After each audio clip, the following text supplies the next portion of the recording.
যখনই কোনো যাত্রায় যাব বলে মনে করি তখনই আমরা প্রস্তুত থাকি আসন্ন বিপদের জন্য বা সংকটের জন্য। যেমন যদি আমাদের মনে হয় যে আজকের পরিবেশ খুব ঠান্ডা হবে, তাহলে আমরা গরম বস্ত্র ধারণ করি বা সেটাকে সাথে নিয়ে যাই। যদি মনে হয় যে বৃষ্টি হতে পারে বা বৃষ্টি হয়ে চলেছে আমরা দেখছি, তাহলে আমরা একটা ছাতা সাথে নিয়ে নিই। আমরা প্রস্তুত থাকতে চাই এবং এটাই উচিত, এবং সেই কারণেই আমরা যাত্রায় সাফল্য লাভ করি। কিন্তু যদি আমরা কথা বলি জীবনযাত্রা নিয়ে, যা কিনা সব থেকে বেশি গুরুত্বপূর্ণ, তাহলে তার জন্য আমরা পূর্ণরূপে প্রস্তুত থাকি না। আশেপাশের মানুষ, এই সমাজ, আমাদের সাথী, আমাদের মিত্ররা যে কোনো মুহূর্তে বদলে যেতে পারেন। সেই জন্য আমরা নিজেদেরকে কখনো সাবধান করি না, কখনোই নিজেদের প্রস্তুত করি না। আমাদের এটা কখনোই মনে হয় না যে এরকম হতে পারে, আর সেই কারণেই শেষে গিয়ে আমরা অত্যন্ত দুঃখ পাই। একটা অমূল্য শিক্ষা আছে যেটা আমাদের লাভ করা উচিত। সতর্ক থাকা উচিত। এই জীবনযাত্রার জন্য শুধুমাত্র এই পরিবেশের বিষয়ে তথ্য সংগ্রহ করা বা তাকে অনুমান করা, এটুকু হলেই চলবে না। আমাদের আশেপাশের মানুষজনকে দেখতে হবে, তাদের স্বভাব পরিস্থিতির ওপর নজর রাখতে হবে। যখন তারা রং পাল্টাচ্ছেন নজর রাখতে হবে, তা অত্যন্ত আবশ্যক। পরিবর্তন আপনার জীবনে অবশ্যম্ভাবী। সঠিকভাবে তার সম্মুখীন হন। আসুন আমার সাথে ভালোবেসে বলুন, রাধা রাধা।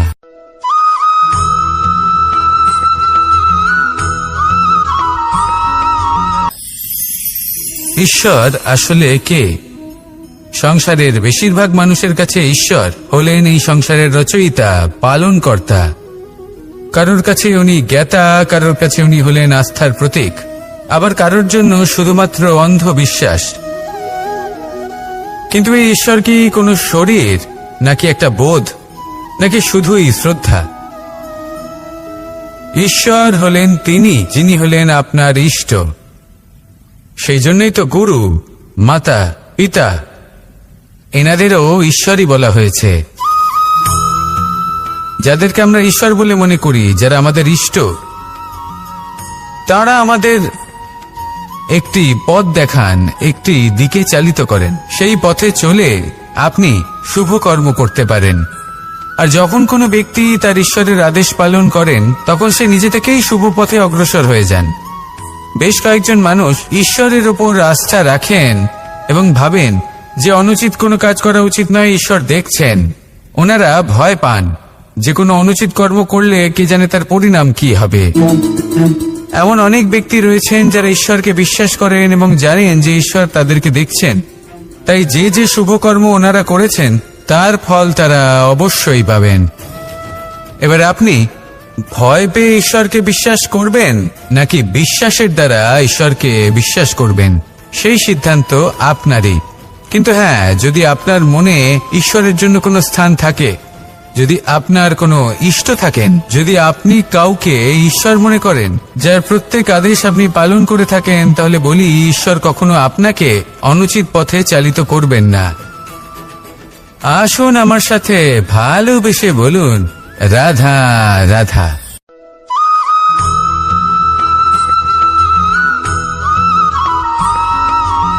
আমি রথে যাত্রা করি, তাতে বারবার পথে থামি আর দেখি যে আমি অনুচিত দিকে যাচ্ছি না তো, আমি উচিত পথেই যাচ্ছি তো। কারণটা কি? কারণ হলো যাতে আমি পথভ্রষ্ট না হয়ে যাই। জীবনযাত্রাতেও এটাই প্রয়োজন। জীবনযাত্রায় ভোগবিলাসের পথে হারিয়ে যাওয়া খুব সহজ। বারবার থেমে আপনাকে দেখতে হবে, নিজেকে কিছু প্রশ্ন করতে হবে। আমি কি আজ সেই কর্মই করছি যেটা আমি করতে চেয়েছিলাম? আমি কি আজ সেই জীবন যাপন করছি যেমন আমি যাপন করতে চেয়েছিলাম? যদি এই প্রশ্নগুলোর উত্তর হ্যাঁ হয়, তাহলে এগোতে থাকুন, নয়তো থেমে যান এবং বিচরণ করুন। মনে রাখবেন, এই সংসার অত্যন্ত জটিল আর এতে হারিয়ে যাওয়া অত্যন্ত সরল। সেই জন্য নিজে থেকে বারবার থামা এবং জীবন চিন্তন করা অত্যন্ত আবশ্যক। তাহলে সেটাই করুন আর আমার সাথে ভালোবেসে বলুন, রাধা রাধা।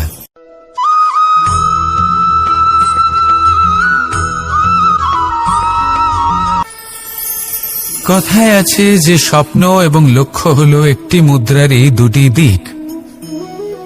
যতক্ষণ না স্বপ্ন দেখছেন ততক্ষণ বুঝবেন কি করে আপনার লক্ষ্য কি। স্বপ্ন দেখে যদি নিজের লক্ষ্য বুঝতে পারেন, সেটা পেতে চান, তবেই সেটা লাভ করতে পারবেন। কিন্তু স্বপ্ন এবং লক্ষ্য এই দুইয়ের মধ্যে একটা ভারসাম্য রয়েছে, যেটা বজায় রাখা প্রয়োজনীয়। একে আমরা বলে থাকি পরিশ্রম। দেখুন, যদি আপনি স্বপ্ন দেখতে চান তাহলে পরিশ্রম ত্যাগ করে নিদ্রা লাভ প্রয়োজন। কিন্তু যদি আপনি লক্ষ্য লাভ করতে চান তাহলে আপনাকে নিদ্রা ত্যাগ করে পরিশ্রম করতে হবে। তাই আলস্য ত্যাগ করুন এবং সিদ্ধান্ত নিন যে আপনি কি চান। আপনার জীবনের এই তুলাদণ্ডে স্বপ্নের পাল্লা ভারী হওয়া প্রয়োজন নাকি লক্ষ্যের? আমার মতে এই দুইয়ের মধ্যে যদি ভারসাম্য বজায় রাখেন তবে পথ নিজে থেকেই সামনে আসবে। শুধু সেই পথে অগ্রসর হতে থাকুন এবং আমার সাথে ভালোবেসে বলুন, রাধা রাধা।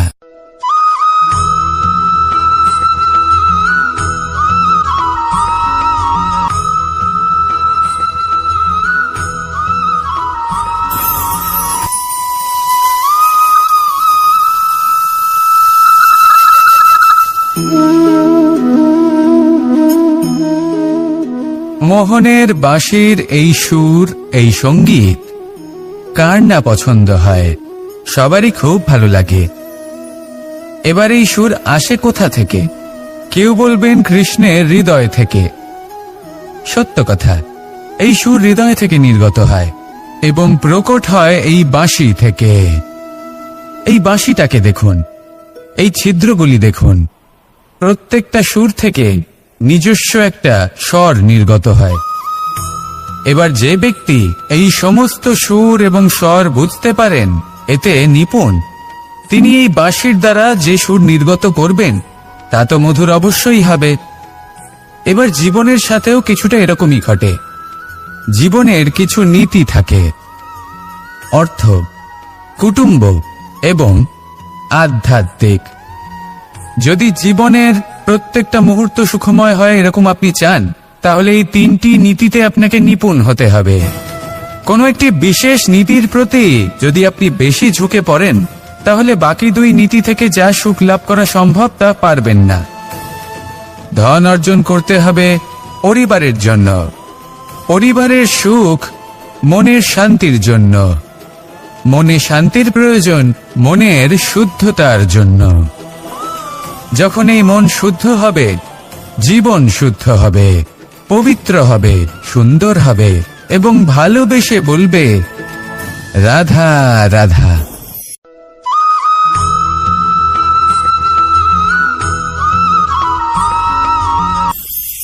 আপনারা সবাই একটা গাছের পাতাকে দেখুন। যতক্ষণ পর্যন্ত গাছের সাথে, মানে গাছের ডালের সাথে জুড়ে থাকে, সে সবুজ থাকে, বাতাসের সাথে সে নড়তে থাকে। যতক্ষণ পর্যন্ত ও সূর্য থেকে পাওয়া রশ্মির শক্তি গাছে পৌঁছে দেয় ততক্ষণ ও ডালের সাথে যুক্ত থাকে।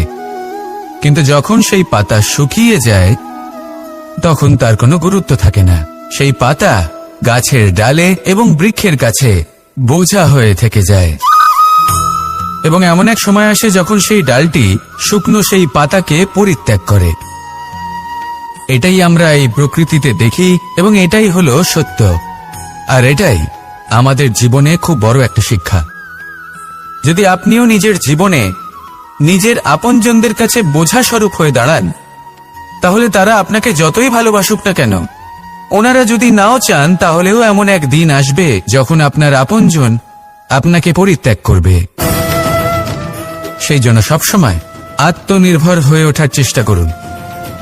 নিরন্তর পরিশ্রম করতে থাকুন, কারোর উপর বোঝা হয়ে থাকবেন না, বরং তার সাথে মিলে দায়িত্ব পালন করুন। এমনটা করবেন তাহলে আপনার সম্মানও বজায় থাকবে এবং সম্পর্কের মধ্যে আপনার মূল্যও বজায় থাকবে। আসুন আর আমার সাথে ভালোবেসে বলুন, রাধা রাধা।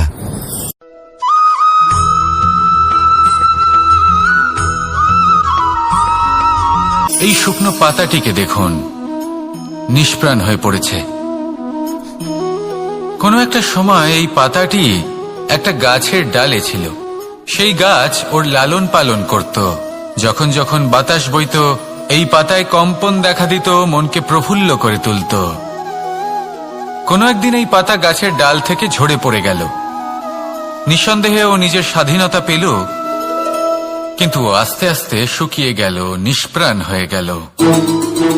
দেখুন, আমি এই কথা বলছি না যে স্বাধীনতা অনুচিত, কখনোই না। কিন্তু যে কোনো পরিস্থিতিতে স্বাধীন হতে চাওয়া এটা নিশ্চিতরূপে অনুচিত। আমরা যদি আমাদের জীবনে পরিবারের গুরুত্ব ভেবে দেখি, তাহলে এই পরিবারে যতই মতভেদ থাকুক না কেন, যতই মনোমালিন্য থাকুক না কেন, যতই বিবাদ থাকুক না কেন, এই সব মিটিয়ে নেওয়া অত্যন্ত প্রয়োজনীয়। সেই সবকিছু সমাপ্ত করা অত্যন্ত প্রয়োজনীয়। কখনো এই পরিবারকে ভাঙতে দেবেন না, কখনো এই পরিবার থেকে দূরে চলে যাবেন না। এই পরিবার হলো আমাদের জীবনের একটা অমূল্য সম্পদ, অমূল্য এক আশ্রয়, যা এই সংসারে হয়তো কোথাও আপনি পাবেন না। তাই একে আগলে রাখুন। ভেবে নিন আপনি পাতা আর আপনার পরিবার সেই গাছ। আসুন আমার সাথে ভালোবেসে বলুন, রাধা রাধা।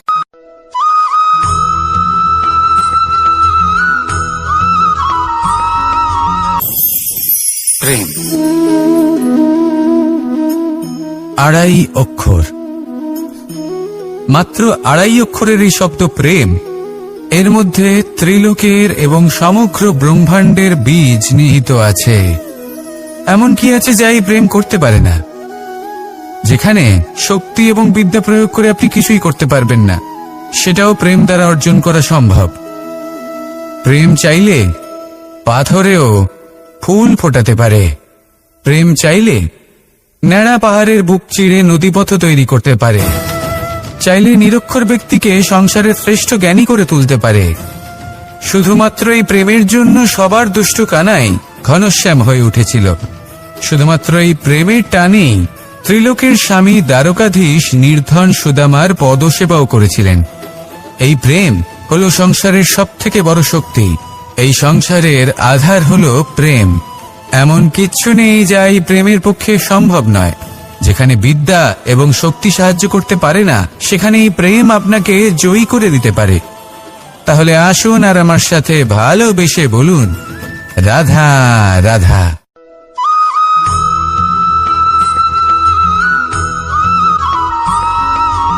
দীপাবলি আমাদের সবথেকে বড় উৎসব।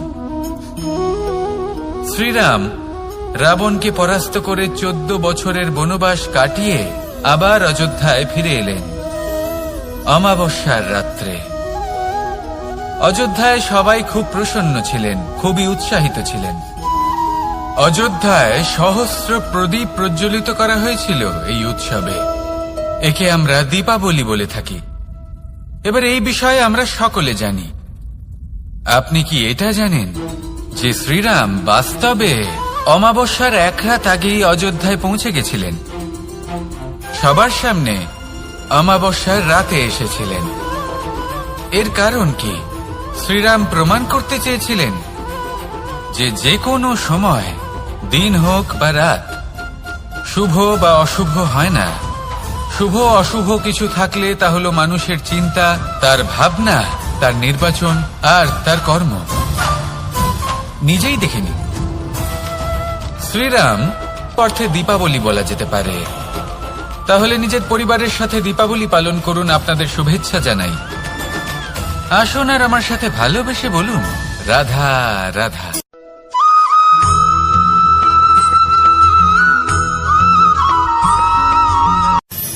মানুষের এই জীবন, মানুষ জন্ম নেয়, একটা নির্দিষ্ট সময়ের পরে এই সংসার ত্যাগ করে চলেও যায়। এবার শুধু এটাই আবশ্যক নয় যে এই জীবনকালকে আপনি যাপন করবেন, শুধু এটাই গুরুত্বপূর্ণ নয়।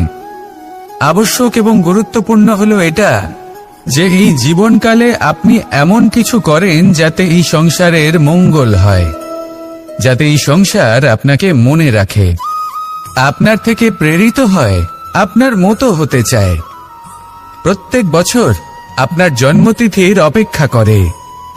এমনভাবে আপনার জন্মদিন পালন করে যাতে সেটা মহোৎসবের আকার ধারণ করে। এবার এই জন্মদিন এমনি এমনি মহোৎসবে পরিণত হয় না।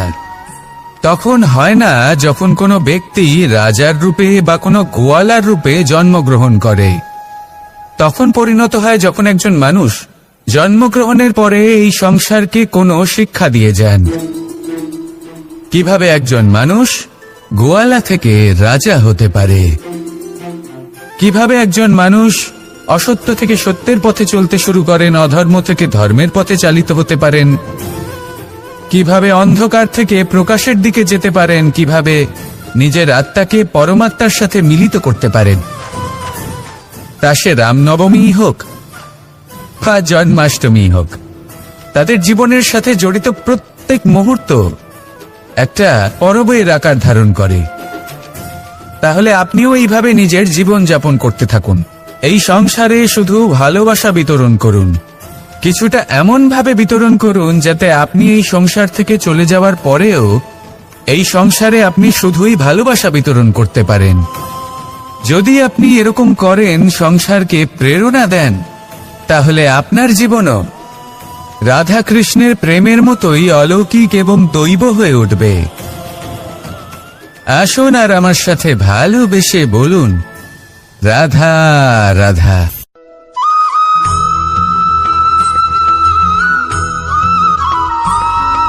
ভোজন। এই সংসারে যেই হোক না কেন, কোনো মানুষ হোক, কোনো প্রাণী হোক, কোনো কীট হোক বা কোনো বনস্পতি হোক, প্রত্যেকের জন্য ভোজন অতি আবশ্যক। কারণ ভোজন থেকেই শক্তি পাওয়া যায়, আর সেই শক্তি দিয়েই সংসারের, আমাদের জীবনের সমস্ত কার্য করা যায়। এবার এমন এক ধরনের শক্তি হয় যা শীতের ঋতুতে সূর্য থেকে আমরা পেয়ে থাকি, আর আরেক ধরনের উত্তাপ হয় যা দিয়ে ভোজন রান্না করা হয়, সুস্বাদু নানান ধরনের ভোজন। এবার অত্যন্ত গুরুত্বপূর্ণ হলো যে ব্যক্তি সেই ভোজন বানাচ্ছেন তার মানসিক পরিস্থিতি এবং সেই ব্যক্তি যিনি ভোজন গ্রহণ করছেন তার মানসিক অবস্থা। যখনই আপনি ভোজন বানাচ্ছেন তখন ভালোবাসার সাথে কাজটা করুন, ধন্যাত্মক ভাব নিয়ে, সৎ ভাবনার সাথে। কারণ আপনার এই মানসিক স্থিতি শক্তির আকারে সেই খাদ্যের সাথে মিলে মিশে যায়। আর যখনই আপনি ভোজন গ্রহণ করছেন তখন সদ্ভাবনার সাথে, প্রসন্নতার সাথে গ্রহণ করুন, ধন্যাত্মক ভাব নিয়ে। যদি আপনি প্রসন্নতার সাথে রান্না করেন, প্রসন্নতার সাথে খাদ্য গ্রহণ করেন, তাহলে আপনি প্রসন্নই থাকবেন, আর মন সুপ্রসন্ন হয়েই বলবে, রাধা রাধা।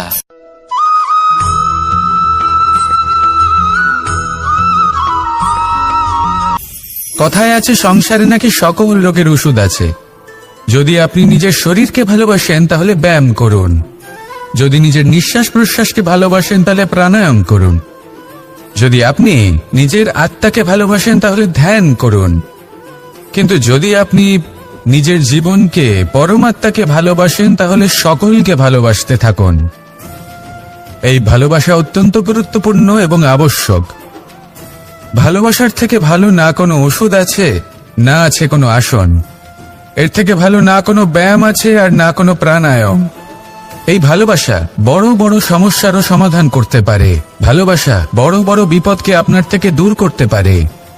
এই ভালোবাসাই আপনাকে জীবনে বাঁচতে শেখায়, কারণ ভালোবাসাই হলো জীবনের আসল সত্য। তাহলে আসুন আর আমার সাথে ভালোবেসে বলুন, রাধা রাধা।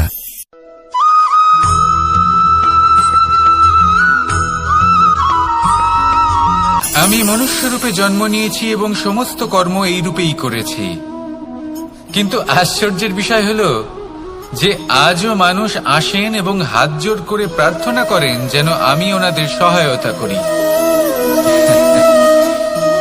আপনাদের একটা কথা বলতে চাই, আমি সকলকে সাহায্য করতে পারবো না, কিন্তু আমি শিক্ষা অবশ্যই দিতে পারবো, জ্ঞান প্রদান করতে পারবো। এমন কিছু জ্ঞান যার ভিত্তিতে মানুষ যা চাইবেন তাই লাভ করতে পারবেন যদি সঠিক কর্ম করতে থাকেন। যখন কংসের অসুররা, আপনি অবশ্যই লাভ করবেন। আর এই মন সুপ্রসন্ন হয়ে বলবে, রাধা রাধা।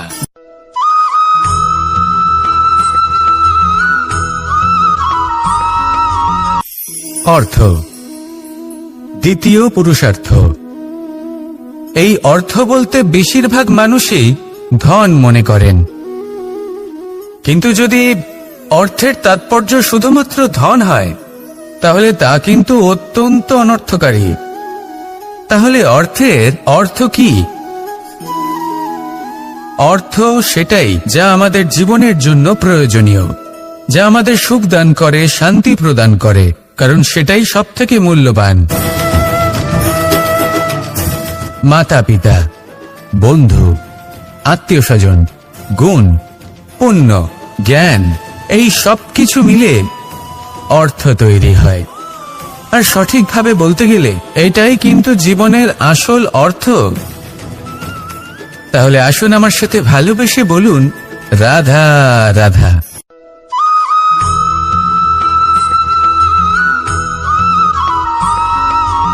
সুখ, দুঃখ এবং শক্তি, এই তিন হলো এই সংসারের ত্রিদেবের মতো। আমাদের জীবনে যা কিছু ঘটছে এই তিনটির ভিত্তির উপরেই হচ্ছে।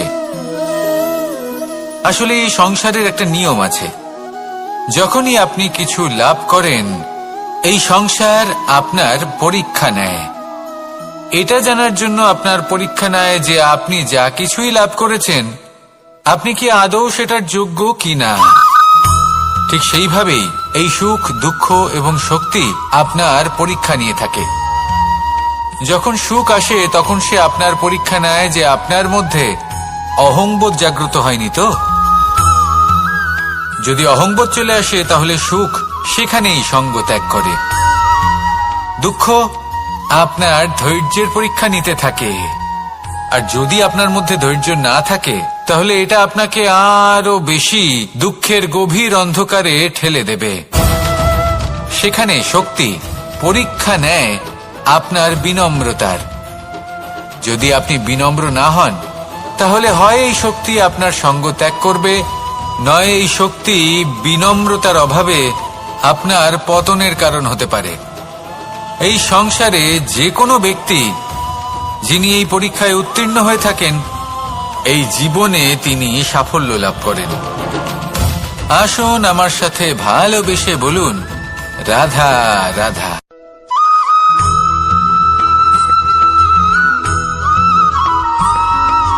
দিশা আমাদের পথ প্রদর্শন করে, আর আমরা এই দিশার মধ্যেও পবিত্র অপবিত্র, শুভ অশুভ জিনিস খুঁজে পাই। কিন্তু প্রশ্ন হলো এটাই যে সত্যি কি এই দিশা পবিত্র বা অপবিত্র হয়, শুভ বা অশুভ হয়? সত্যি কথা বলতে দিশা শুধুই একটা দিক মাত্র, কিন্তু সেই দিকে যে ব্যক্তি থাকেন তার কর্ম হয় শুভ হয় নয় অশুভ হয়। যেমন ধরুন সূর্য, সূর্য যাকে ছাড়া আমাদের জীবন চলতে পারে না, উনি উদিত হন পূর্ব দিক থেকে, এবং এই কারণে সূর্য মহান নন বা পবিত্র নন যে উনি পূর্ব দিক থেকে উদিত হন। উনি এই কারণে মহান কারণ উনি আমাদের সকলকে প্রকাশ প্রদান করেন, এবং পূর্ব দিক এই কারণে মহান কারণ সেদিক থেকে সূর্যোদয় হয়। এবার সূর্যাস্ত হয়ে থাকে পশ্চিম দিক থেকে, আর তাই বেশিরভাগ মানুষ পশ্চিমকে অশুভ মনে করেন, অপবিত্র মনে করেন। সেখানেই যদি আমি উত্তর এবং দক্ষিণের কথা বলি তাহলেও সেই একই ব্যাপার। উত্তর দিকে যদি আমরা কখনো যাত্রা করতে চাই তাহলে আমরা নিঃসংকোচে কোনো ভাবনা চিন্তা ছাড়াই যাত্রা করতে পারি। সেখানেই দক্ষিণ দিকে যদি আমরা যাত্রা করতে চাই তাহলে আমরা শুভ মুহূর্ত খুঁজি। কারণটা কি? কারণ উত্তর দিকে হিমালয় পর্বত আছে, যেখানে আমরা জড়িবুটি খুঁজে পাই, যেখান থেকে পবিত্র নদী প্রবাহিত হয়। সেখানেই দক্ষিণ দিকে আছে বিশাল নোনা জলের সাগর। এমন একটা স্থানও আছে যেখানে লঙ্কাপতি রাবণ থাকতেন। আর হয়তো এই সকল কর্মের কারণেই আমাদের দৃষ্টিভঙ্গি এমন হয়ে গেছে। তাই আপনার কর্ম সবসময় যথাসম্ভব শ্রেষ্ঠ রাখুন, কারণ আপনার কর্ম শুধু আপনার জন্যই নয়। আপনি যেখানে আছেন, আপনার কুল, আপনার স্থান, আপনার দিশা, এই সব কিছুর ওপর তার প্রভাব পড়বে। তাই সবসময় শুভ কর্ম করুন এবং আমার সাথে ভালোবেসে বলুন, রাধা রাধা।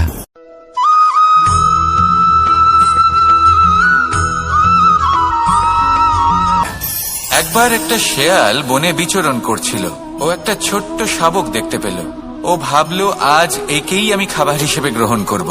আশেপাশে দেখলো কেউ দেখছে না, তো কেউ ছিল না, আর সেই শাবকের ওপর আক্রমণ করলো, যা হলো একটা ঘোর অপরাধ। বনের নিয়ম অনুসারে আপনি কখনোই শাবকের ওপর আক্রমণ করতে পারেন না। তারপর এই খবরটা যখন রাজা সিংহ জানতে পারলেন, সভার আয়োজন করলেন। কিন্তু সেখানে শেয়াল বলল, আমি তো এরকম কিছু করিনি। কিন্তু যদি আপনি এরকম বলেন, কোনো প্রমাণ দিন, এর কোনো সাক্ষী আছে? তখন রাজা সিংহ পেঁচাকে ডেকে পাঠালেন, যে সেই মুহূর্তে বৃক্ষের শাখার ওপর বসেছিল। সে সব কিছু দেখেছিল। পেঁচা সব সত্যি কথা বলল, আর শেয়ালকে মৃত্যুদণ্ড দেয়া হলো। এবার এই কাহিনী আমি আপনাকে কেন শোনালাম? কারণ মানুষও কখনো কখনো এরকম কর্ম করেন যা শিয়াল করেছে। এটা ভাবেন কেউ দেখছে না, যখন আমি অনুচিত কর্ম করতেই পারি। কিন্তু না, আপনি যাই করুন না কেন, কেউ না কেউ অবশ্যই তা দেখছে। কোনো ব্যক্তি না হলেও কোনো প্রাণী, না হলে কোনো যক্ষ বা দেব বা প্রেত। যদি এনারা কেউ না দেখেন, তাহলে ধরিত্রী মাতা দেখেন, যেখানে দাঁড়িয়ে আপনি সেই কর্ম করছেন, তাই না? তাই একটা কথা সবসময় মনে রাখবেন, কে দেখছেন কে দেখছেন না সেই বিষয়ে ভাবা ছেড়ে দিন। এটা খুব সহজ কথা। আপনি যদি উচিত কর্ম করেন, উচিত ফল পাবেন। যদি অনুচিত কর্ম করেন, তাহলে আপনি অনুচিত ফল অবশ্যই পাবেন। সেই জন্য উচিত পথে চলতে থাকুন, উচিত কর্ম করতে থাকুন, আর আমার সাথে ভালোবেসে বলুন, রাধা রাধা।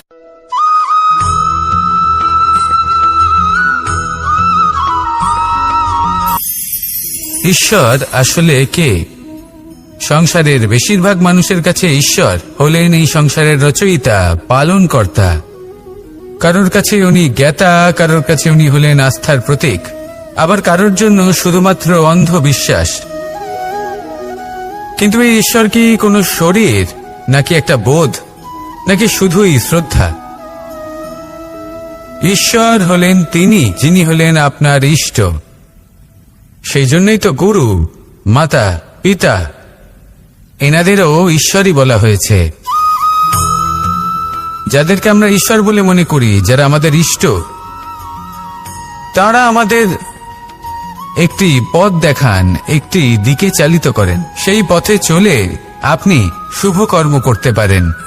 আর যখন কোনো ব্যক্তি তার ঈশ্বরের আদেশ পালন করেন, তখন সে নিজে থেকেই শুভ পথে অগ্রসর হয়ে যান। বেশ কয়েকজন মানুষ ঈশ্বরের উপর আস্থা রাখেন এবং ভাবেন যে অনুচিত কোনো কাজ করা উচিত নয়, ঈশ্বর দেখছেন। ওনারা ভয় পান যে কোনো অনুচিত কর্ম করলে কে জানে তার পরিণাম কি হবে। এমন অনেক ব্যক্তি রয়েছেন যারা ঈশ্বরকে বিশ্বাস করেন এবং জানেন যে ঈশ্বর তাদেরকে দেখছেন। তাই যে যে শুভ কর্ম ওনারা করেছেন, তার ফল তারা অবশ্যই পাবেন। এবার আপনি ভয় পেয়ে ঈশ্বরকে বিশ্বাস করবেন, নাকি বিশ্বাসের দ্বারা ঈশ্বরকে বিশ্বাস করবেন, সেই সিদ্ধান্ত আপনারই। কিন্তু হ্যাঁ, যদি আপনার মনে ঈশ্বরের জন্য কোনো স্থান থাকে, যদি আপনার কোনো ইষ্ট থাকেন, যদি আপনি কাউকে ঈশ্বর মনে করেন, যার প্রত্যেক আদেশ আপনি পালন করে থাকেন, তাহলে বলি, ঈশ্বর কখনো আপনাকে অনুচিত পথে চালিত করবেন না। আসুন আমার সাথে ভালোবেসে বলুন, রাধা রাধা।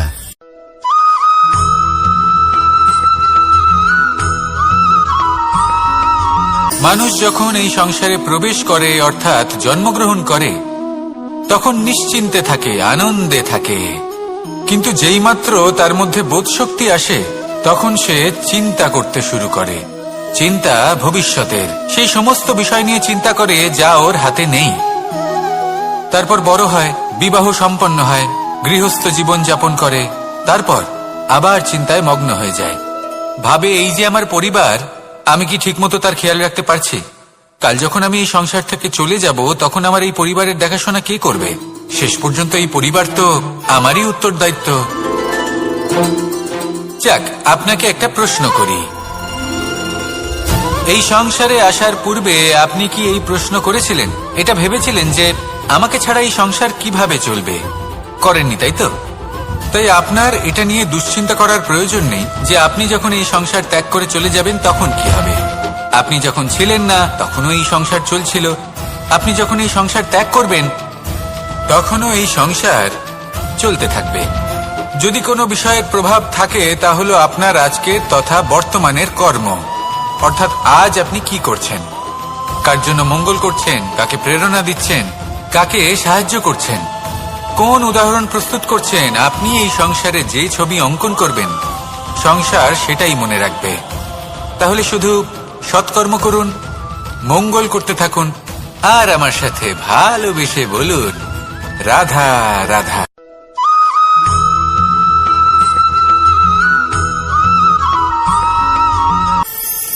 কথায় আছে যে স্বপ্ন এবং লক্ষ্য হলো একটি মুদ্রারই দুটি দিক। যতক্ষণ না স্বপ্ন দেখছেন ততক্ষণ বুঝবেন কি করে আপনার লক্ষ্য কি। স্বপ্ন দেখে যদি নিজের লক্ষ্য বুঝতে পারেন, সেটা পেতে চান, তবেই সেটা লাভ করতে পারবেন। কিন্তু স্বপ্ন এবং লক্ষ্য এই দুইয়ের মধ্যে একটা ভারসাম্য রয়েছে, যেটা বজায় রাখা প্রয়োজনীয়। একে আমরা বলে থাকি পরিশ্রম। দেখুন, যদি আপনি স্বপ্ন দেখতে চান তাহলে পরিশ্রম ত্যাগ করে নিদ্রা লাভ প্রয়োজন।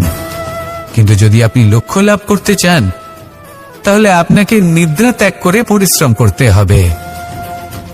তাই আলস্য ত্যাগ করুন এবং সিদ্ধান্ত নিন যে আপনি কি চান। আপনার জীবনের এই তুলাদণ্ডে স্বপ্নের পাল্লা ভারী হওয়া প্রয়োজন নাকি লক্ষ্যের? আমার মতে এই দুইয়ের মধ্যে যদি ভারসাম্য বজায় রাখেন তবে পথ নিজে থেকেই সামনে আসবে। শুধু সেই পথে অগ্রসর হতে থাকুন এবং আমার সাথে ভালোবেসে বলুন রাধা রাধা।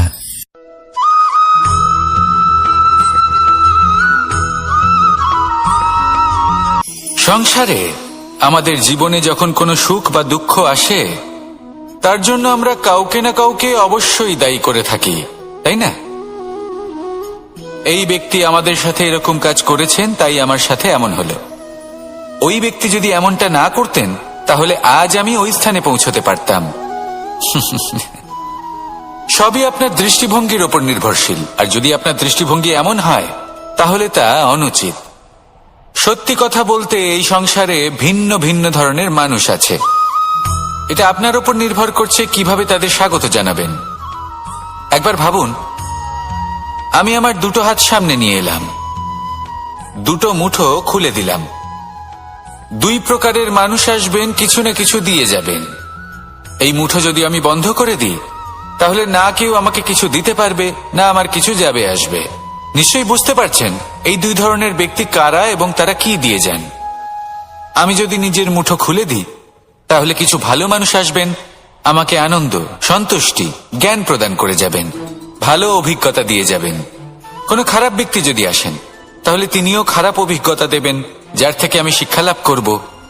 এই সব কিছু আমি লাভ করতে পারি। মুঠো যদি বন্ধ করে রাখি তাহলে আমি কিছুই পাবো না। দেখুন, এই সংসারে প্রত্যেকের জীবনে এইরকম। প্রত্যেকের জীবনে সবকিছুই আছে, ভালো খারাপ দুই মানুষই আছে। ভালো অভিজ্ঞতা আছে, খারাপ অভিজ্ঞতা আছে। নির্ভর করছে আপনার উপর যে আপনি কি করবেন, এনাদের স্বাগত কিভাবে জানাবেন, কার থেকে কি বুঝবেন, কি শিখতে পারবেন, আর কোন দৃষ্টিভঙ্গি নিয়ে অগ্রসর হবেন। এটাই নির্ধারণ করবে যে আপনার জীবন কেমন হবে। আসুন আমার সাথে ভালোবেসে বলুন রাধা রাধা।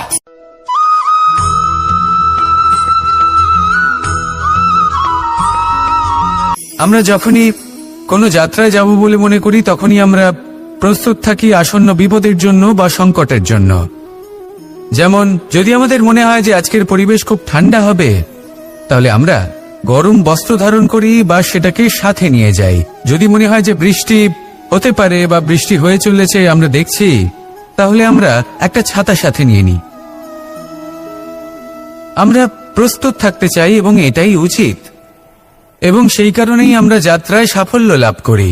কিন্তু যদি আমরা কথা বলি জীবনযাত্রা নিয়ে, যা কিনা সব থেকে বেশি গুরুত্বপূর্ণ, তাহলে তার জন্য আমরা পূর্ণরূপে প্রস্তুত থাকি না।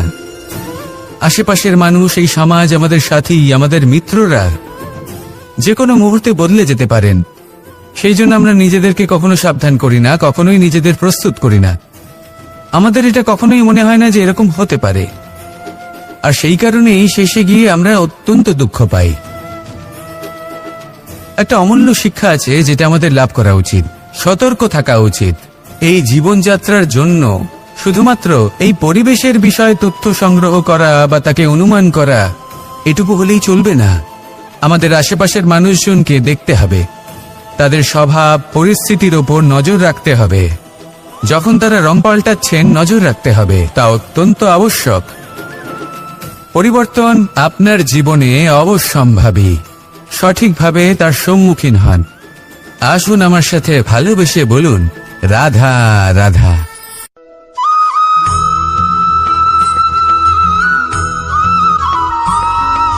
জীবনে যখন কোনো ব্যক্তি নিজের লক্ষ্য প্রাপ্তির জন্য নিরন্তর পরিশ্রম করতে থাকেন, চেষ্টা করতে থাকেন, তখন তিনি কষ্ট অনুভব করেন। কখনো শারীরিক কষ্ট, কখনো মানসিক কষ্ট। এবার উনি এটা ভাবতে থাকেন যে আমি কি উচিত করছি নাকি অনুচিত করছি। কারণ অন্যদিকে এমন একজন ব্যক্তিও আছেন যিনি একদমই পরিশ্রম চেষ্টা করছেন না। তিনি মদিরা পান করেন, বিলাসিতায় জীবন কাটান, অলস প্রকৃতির হয়ে ওঠেন, নিদ্রাতে বিলীন হয়ে থাকেন আর ভাবেন যে তিনি সুখ লাভ করছেন। কিন্তু এরকম কেন হয়? কারণ যখন আমরা সৎ পথে থাকি, উচিত পথে চলি, লক্ষ্য প্রাপ্ত করার জন্য চেষ্টা করতে থাকি, তখন আমাদের ভেতরে থাকা নেতিবাচক শক্তি এবং পাপ এই দেহকে ত্যাগ করে দেয়। আর এই অনুভূতিটাই আমাদের দুঃখের অনুভূতি দেয়, কষ্ট দেয়। এবার সেখানে যদি আমরা কুপথে চলি, অনুচিত পথে চলতে থাকি, তাহলে আমাদের ভেতরে থাকা পুণ্য এবং ধনাত্মক শক্তি আমাদের দেহ ত্যাগ করে দেয়। আর এই অনুভূতির কারণেই আমরা সুখ অনুভব করি। কিন্তু কখনো ভাববেন যে এই সুখ বেশি সময় পর্যন্ত থাকে না। সেই জন্য সবসময় মনে রাখবেন, যদি আপনি জানেন যে এটাই আপনার লক্ষ্য, এটাই উচিত পথ, শুভ পথ, তাতে নিরন্তরভাবে এগিয়ে যেতে চেষ্টা করতে থাকুন। এই কষ্ট আপনাকে সুখের পরাকাষ্ঠায় কখন পৌঁছে দেবে তা আপনি জানতেই পারবেন না। আসুন আমার সাথে ভালোবেসে বলুন, রাধা রাধা।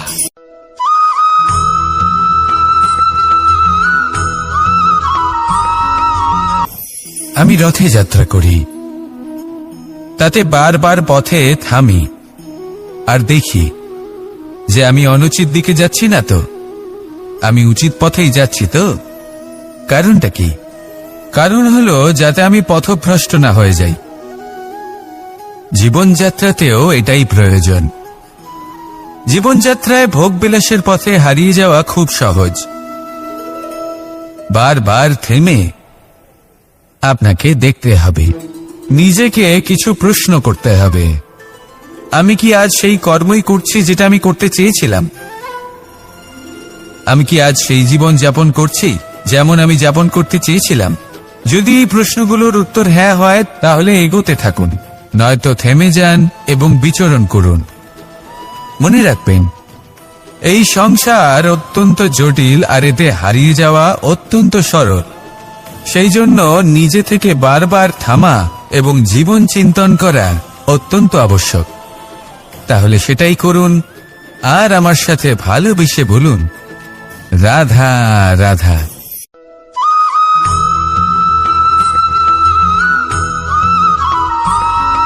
প্রত্যেক মানুষ নিজের জীবনে হীরক তথা হীরে এবং দর্পণ এই দুই দেখেছেন।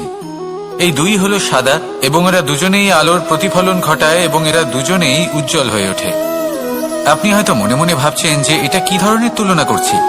একটা হীরে তো রত্ন, তার মূল্য দর্পণের থেকে অনেক গুণ বেশি। কিন্তু হীরে থাকাতে দর্পণের মূল্য কিন্তু কোনো অংশে কমে যায় না, তাই না? মানুষ যখন হীরে নিজের হাতে নেয় তখন সবার আগে কি খোঁজে? দর্পণ, যাতে তার মধ্যে দিয়ে দেখে সে বুঝতে পারে যে সেই হীরে আদৌ তার শোভাবর্ধন করছে কিনা, তাকে ভালো দেখাচ্ছে কিনা, প্রসাধনের জন্য সেটা ব্যবহার করা ঠিক হবে কিনা।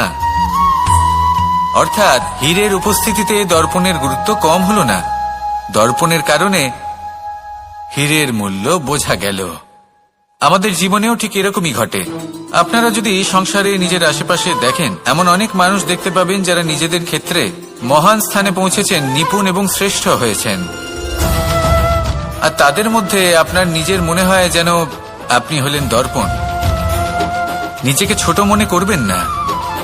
আপনার মূল্য কম হচ্ছে না, আপনার নিজস্ব মূল্য আছে। আর যদি আপনার অস্তিত্ব না থাকে, তাহলে ওনাদের অস্তিত্বের মূল্য সংসার বুঝতেই পারবে না। জীবনে সবসময় চেষ্টা করবেন যাতে আপনি আরো বেশি শ্রেষ্ঠ হয়ে উঠতে পারেন। আপনি নিজে যে স্থানে আছেন সেটাকে ছোট মনে করবেন না, তারও নিজস্ব একটা মূল্য আছে। যদি আপনি হিরে হয়ে থাকেন তাহলে অহংকার করবেন না, যদি আপনি দর্পণ হয়ে থাকেন তাহলে নিজেকে ছোট মনে করবেন না।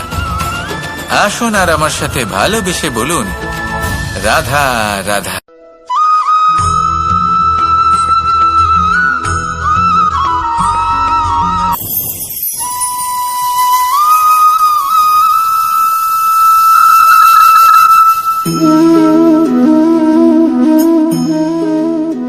মোহনের বাঁশির এই সুর, এই সঙ্গীত কার না পছন্দ হয়, সবারই খুব ভালো লাগে। এবার এই সুর আসে কোথা থেকে? কেউ বলবেন কৃষ্ণের হৃদয় থেকে। সত্য কথা, এই সুর হৃদয় থেকে নির্গত হয় এবং প্রকট হয় এই বাঁশি থেকে।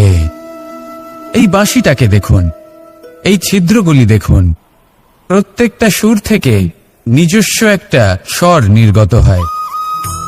এবার যে ব্যক্তি এই সমস্ত সুর এবং স্বর বুঝতে পারেন, এতে নিপুণ, তিনি এই বাঁশির দ্বারা যে সুর নির্গত করবেন তা তো মধুর অবশ্যই হবে।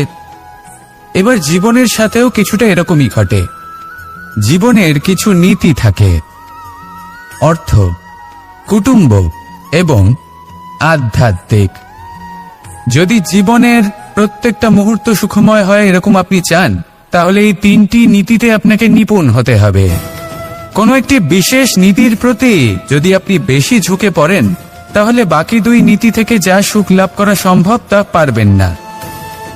ধন অর্জন করতে হবে পরিবারের জন্য, পরিবারের সুখ মনের শান্তির জন্য, মনে শান্তির প্রয়োজন মনের শুদ্ধতার জন্য।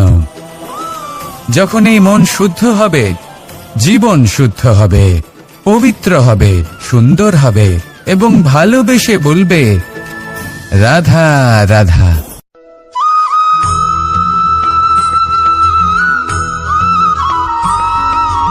মানুষ জন্মগ্রহণ করে, তার সাথে ভয়েরও জন্ম হয়।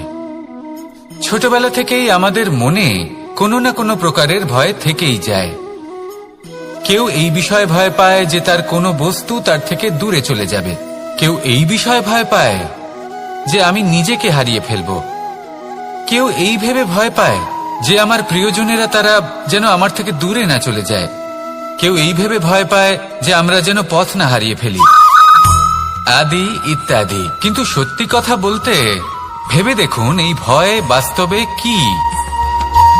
শুধুই একটা মনস্থিতি, আর কিছুই নয়। যা কিছু আপনি জীবনে পেয়েছেন তা একদিন আপনাকে হারাতে হবে। এই জীবন হলো আপনারই, কিন্তু তাও একদিন সমাপ্ত হবে। তাই ভয় পেয়ে কি লাভ?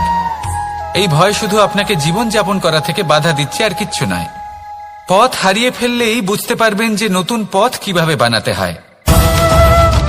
কিছু মানুষকে জীবন থেকে হারালে তবেই আপনি বুঝবেন যে আপনার আপনজনকে। এই ভয়ের কারণে ভীত হয়ে থাকবেন না। এই তারা নক্ষত্র অন্ধকারের অভাবে গুরুত্ব হারায়। শিবকেও মহাদেব হওয়ার জন্য বিষপান করতে হয়েছিল। প্রত্যেক পরিস্থিতি, প্রত্যেক সাফল্য আপনার পরীক্ষা নেবে, তাতে উত্তীর্ণ হওয়া হলো আপনার কর্ম। যখনই আপনি ভয় পাবেন বা সংকটের সম্মুখীন হবেন, তখন সাহসের সাথে তার সম্মুখীন হন। মনে রাখবেন, যে সম্মুখীন হতে জানে, সাফল্য তার সাথে সবসময় থাকে। আসুন আর আমার সাথে ভালোবেসে বলুন, রাধা রাধা।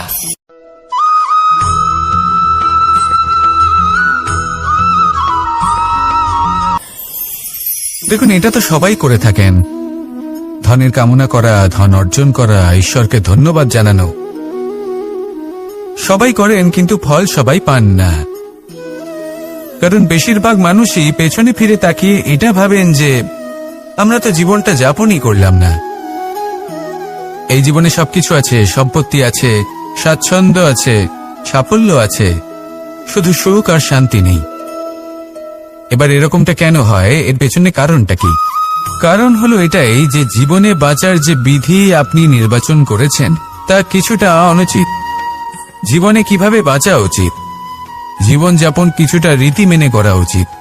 অর্থাৎ সবাইকে ভালোবাসুন, কারোর সাথে ছলনা করবেন না, সম্পর্ক গড়ে তুলুন, তা পালন করুন। যদি ধন অর্জন করতে চান তাহলে নীতি মেনে করুন, ভেবেচিন্তে পরিকল্পনা করে। আবার বলবো, কারোর সাথে কোনো ছলনা নয়, কোনো অনুচিত কর্ম করবেন না ধন অর্জন করার জন্য। আর যদি ঈশ্বরকে ধন্যবাদ জানাতে চান তাহলে প্রীতি দ্বারা করুন।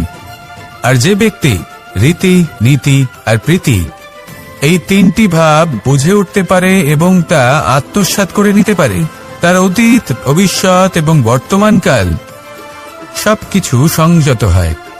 আপনি কিভাবে জীবনযাপন করতে চান, কিভাবে ধন অর্জন করতে চান, ঈশ্বরকে ধন্যবাদ জানাতে চান, নির্বাচন আপনার। আসুন আমার সাথে ভালোবেসে বলুন, রাধা রাধা।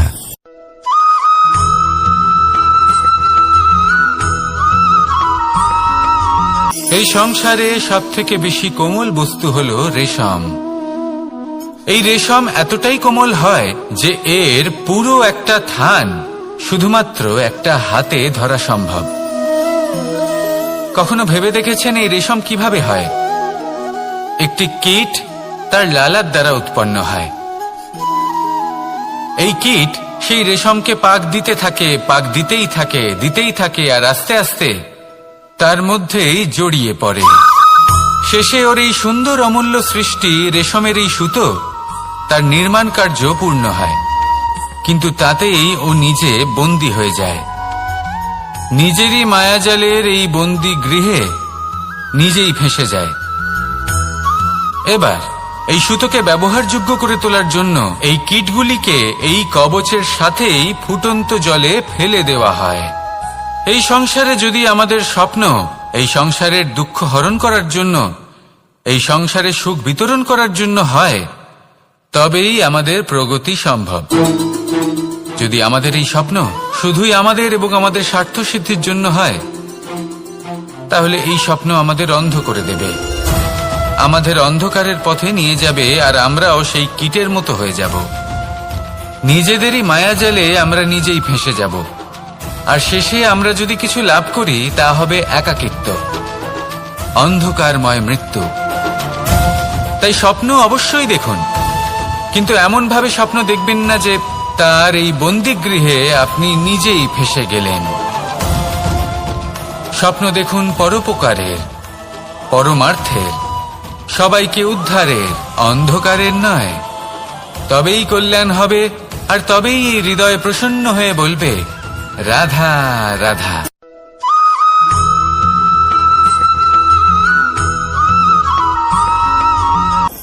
কখনো কোনো বৃক্ষকে দেখেছেন? এই ধরিত্রী থেকে ততটুকুই জল নেয় যতটুকু তার প্রয়োজন। কোনো প্রাণীকে দেখুন, এই প্রকৃতি থেকে ততটুকুই খাবার গ্রহণ করবে যতটুকু তার খিদে রয়েছে। খিদে মিটে গেলে আর খাবে না। এবার মনুষ্যকে দেখুন, সে নিজের জীবনে যা কিছু পেয়েছে, বস্তু, ধন, খাবার, শক্তি, প্রয়োজনের থেকে অনেক বেশি লাভ করার চেষ্টা করে থাকে। প্রয়োজনের থেকে বেশি যদি পেয়েও যায় তাহলেও তার কম মনে হয়। এবার এরকম ঠিক কেন হয়? এর পিছনের কারণ কি? কারণ হলো লোভ। লোভের আগুন কিছু এমন হয়, যদি মানুষের মনে একবার প্রজ্বলিত হয় তাহলে শুধু বাড়তেই থাকে। ততক্ষণ বাড়বে যতক্ষণ না আপনি নিজে তাকে বাধা দিচ্ছেন। তবে এই লোভের আগুন নিয়ন্ত্রণ করা সম্ভব। পরিমিতিবোধ, পরিমিতিবোধের চিন্তা। আপনাকে শুধু নিজেকে একটা সরল প্রশ্ন করতে হবে। যখনই মনের মধ্যে কোনো বস্তুর প্রতি, শক্তির প্রতি, ধনের প্রতি, ভোজনের প্রতি লোভ বেড়ে যায়, নিজেকে প্রশ্ন করুন, এটা কি আমার কাছে ততটাই প্রয়োজনীয় যতটা একটা বৃক্ষের কাছে জল? যতটা একটা প্রাণীর কাছে ভোজন? এটা কি ততটাই প্রয়োজনীয়? যদি উত্তর না হয়, তাহলে নিজেকে সেখানেই বাধা দিন। সেই ভাবনা সেখানেই ত্যাগ করুন, কারণ সেটাই হলো লোভ।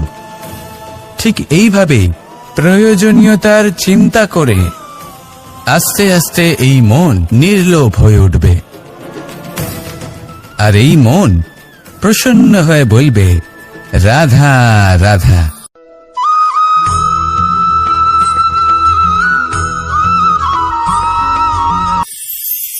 মানুষ যখনই কোনো কাজ করেন তখন ওনার মনে একটা প্রশ্ন অবশ্যই আসে যে এই কাজের পরে লোকে নিন্দা করবে নাকি প্রশংসা করবে। এই বিষয়ে ভাবতে ভাবতে ওনারা এটা বুঝতে ভুলে যান যে নিন্দা এবং প্রশংসার বিষয়ে ভেবে ওনারা নিজেদের একাগ্রতা এবং সমর্পণ দুটোই হারিয়ে ফেলেন। নিন্দা হবে ভেবে ভয় পাওয়ার কি প্রয়োজন? নিন্দাতে অনুচিত কি আছে? উচিত দৃষ্টিভঙ্গি দিয়ে ভেবে দেখুন। নিন্দা এবং প্রশংসা এই দুটোই হলো অনিবার্য। নিন্দা যখনই হয় তখন যে যাই বলুক না কেন, আপনি একটা সুযোগ লাভ করেন, একটা সুযোগ নিজের ভুল বুঝতে পারার। সেটা শুধরে নিতে পারেন, নিজের পথ বদলে নিতে পারেন আর সাফল্যের পথে অগ্রসর হতে পারেন। একটা শিক্ষা পাওয়া যায় এই নিন্দা দ্বারা। আর যখন প্রশংসা লাভ হয় তখন আমাদের মন আনন্দে ভরে ওঠে। এই দুটোই অত্যন্ত প্রয়োজনীয়। সেই জন্য নিন্দা এবং প্রশংসার এই খেলায় জীবনের অঙ্কটা বদলে ফেলবেন না, সেটা অনুচিত হবে। কারণ জীবন না শুধু নিন্দার বিষয় আর না শুধু প্রশংসার, জীবন হলো আত্মিক সুখের বিষয়। যখন আপনি কোনো শ্রেষ্ঠ কাজ করেন, আপনার মন আপনাকে বলে দেবে যে আজ আপনি কোনো শুভ কাজ করেছেন। সেটাই হলো আত্মিক সুখ, এটাই হলো জীবন। তাই নিন্দার মাধ্যমে যে দুঃখ জীবনে আসে বা ফেলে আসা অতীতের জন্য আপনার জীবনে যে দুঃখ আসে, সেগুলো ভাবা বন্ধ করে দিন আর কর্ম করুন এই বর্তমানের জন্য, আগামী ভবিষ্যতের জন্য। আসুন আমার সাথে ভালোবেসে বলুন, রাধা রাধা।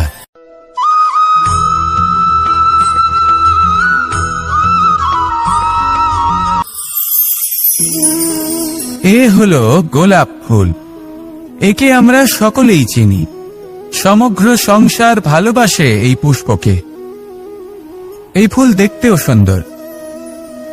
সবথেকে বেশি গুরুত্বপূর্ণ কথা হলো এর সুগন্ধ, যা দূর দূরান্ত থেকে ব্যক্তিদেরকে আকৃষ্ট করে। এই সুন্দর পুষ্প একটু মন দিয়ে দেখলেই দেখা যায় এর নিচে কাঁটা রয়েছে। এই সংসার বলে, এ প্রকৃতির কেমন রচনা, এত কোমল পুষ্প, এটা কি তীক্ষ্ণ কাঁটা সহ প্রস্ফুটিত হয়?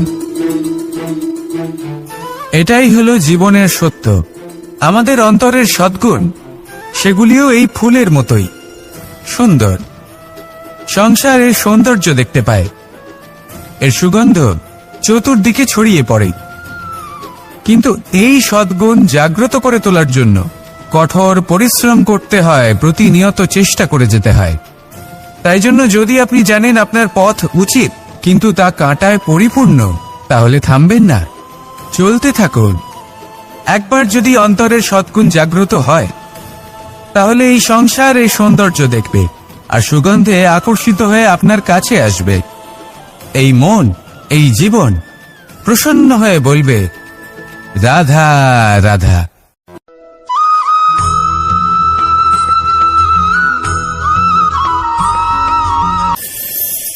প্রত্যেকটি মানুষ জীবনে কখনো না কখনো এই কথাটা নিশ্চয়ই শুনেছেন যে ভাগ্যের থেকে বেশি আর সময়ের পূর্বে কিছুই পাওয়া যায় না।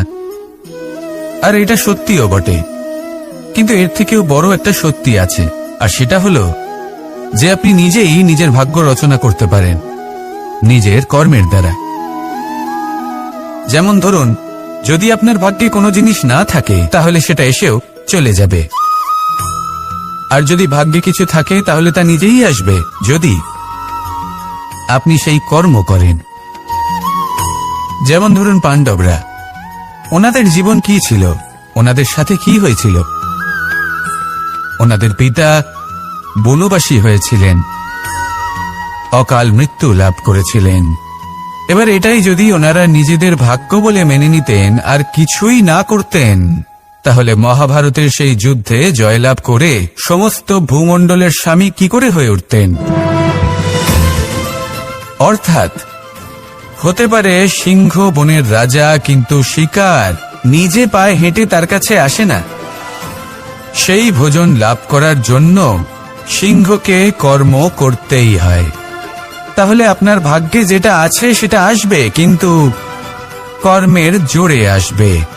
তাই কর্ম করতে থাকুন আর আমার সাথে ভালোবেসে বলুন, রাধা রাধা।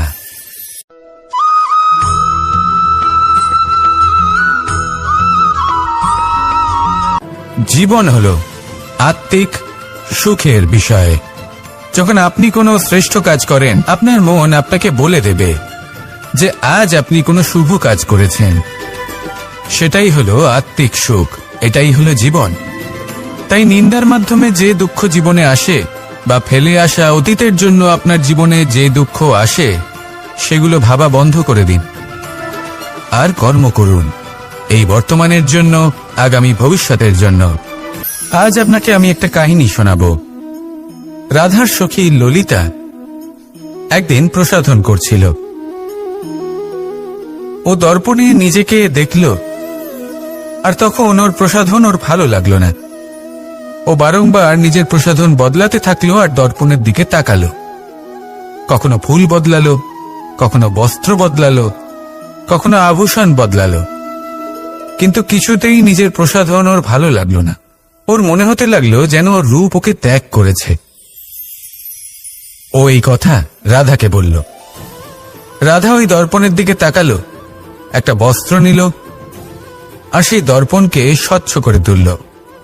তারপর ললিতা ওই দর্পণের দিকে তাকালো আর ও নিজের উদ্ভাসিত রূপ দেখতে পেল, নিজের সৌন্দর্য দেখতে পেল। তাৎপর্য মালিন্য দর্পণে ছিল, তার রূপে নয়। ঠিক সেইভাবেই এই দর্পণের মতোই হলো আমাদের মন। যদি এতে মালিন্য থাকে, তাহলে এই সংসারের সবকিছুই মলিন বলে মনে হবে। আপনি যদি এই সংসারের সৌন্দর্য দেখতে চান, এই সংসারে শুভ কি সেটা জানতে চান, তাহলে নিজের মনকে স্বচ্ছ করে তুলুন। আসুন আমার সাথে ভালোবেসে বলুন, রাধা রাধা।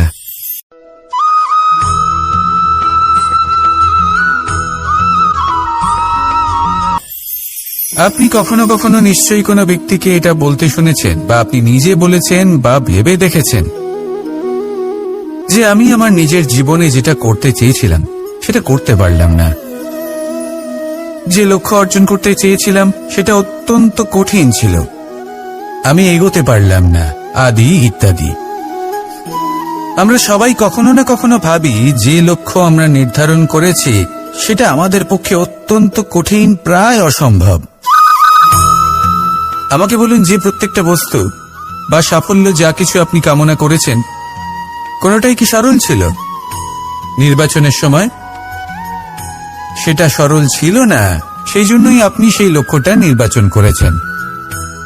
কারণ সংসারের যে কোনো বস্তু বা কোনো সাফল্য যদি খুব সহজে পাওয়া যায় বা কম চেষ্টা করেই লাভ করা যায়, সেটা আমাদের ততটা সন্তুষ্ট করে না। সেই জন্য আমরা জেনে বুঝেই কঠিন লক্ষ্য নির্বাচন করি, কারণ সেই লক্ষ্য আমাদের প্রতিস্পর্ধা এবং সংঘর্ষের সম্মুখীন করে, যা সম্মুখীন হয় অগ্রসর হওয়ার পরে আমরা আরো বেশি শ্রেষ্ঠ হয়ে উঠি। সেই জন্য কিছু অসম্ভব কিনা সেই বিষয় চিন্তা করবেন না, শুধু অগ্রসর হতে থাকুন, নিজের কর্ম করুন, সেই লক্ষ্যকে প্রাপ্ত করুন আর আমার সাথে ভালোবেসে বলুন, রাধা রাধা।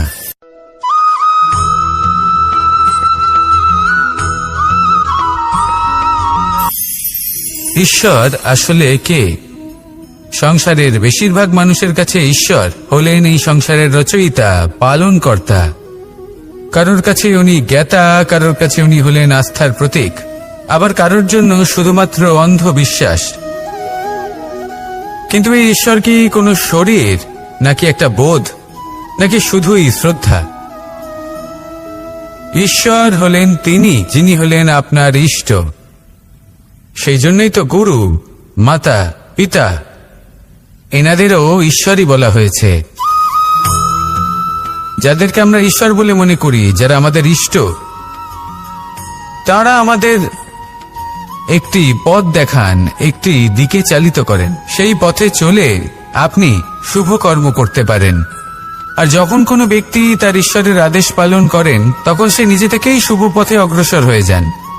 বেশ কয়েকজন মানুষ ঈশ্বরের ওপর আস্থা রাখেন এবং ভাবেন যে অনুচিত কোনো কাজ করা উচিত নয়, ঈশ্বর দেখছেন। ওনারা ভয় পান যে কোনো অনুচিত কর্ম করলে কে জানে তার পরিণাম কি হবে। এমন অনেক ব্যক্তি রয়েছেন যারা ঈশ্বরকে বিশ্বাস করেন এবং জানেন যে ঈশ্বর তাদেরকে দেখছেন, তাই যে যে শুভ কর্ম ওনারা করেছেন তার ফল তারা অবশ্যই পাবেন।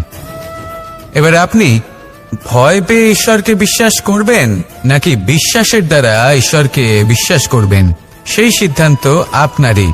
কিন্তু হ্যাঁ, যদি আপনার মনে ঈশ্বরের জন্য কোনো স্থান থাকে, যদি আপনার কোনো ইষ্ট থাকেন, যদি আপনি কাউকে ঈশ্বর মনে করেন, যার প্রত্যেক আদেশ আপনি পালন করে থাকেন, তাহলে বলি ঈশ্বর কখনো আপনাকে অনুচিত পথে চালিত করবেন না। আসুন আমার সাথে ভালোবেসে বলুন, রাধা রাধা।